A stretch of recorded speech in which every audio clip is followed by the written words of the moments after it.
યુવાનો બધા કેમ છો? મજામાં છો ને?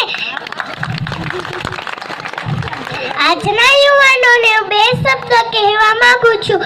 જો તમે સાંભળો તેવી મારી નમ્ર વિનંતી. આ મારી બહેનો છે ને, તેને એક પિતા વિશે ને દીકરી વિશે કંઈક કહેવા માંગુ છું. તમે મને અહીંયા બોલવાનો મોકો આપ્યો તે બદલ આપ સૌનો આભાર. એક મકાનને ટકાવી રાખવા માટે એક સુંદર પાયાની જરૂર પડે છે. તેમજ એક સુંદર પરિવારને ટકાવી રાખવા માટે સાહેબ એક પિતાની જરૂર પડે છે. શું પિતાની હાજરી સૂરજ જેવી હોય છે? શું પિતાની હાજરી સૂરજ જેવી હોય છે?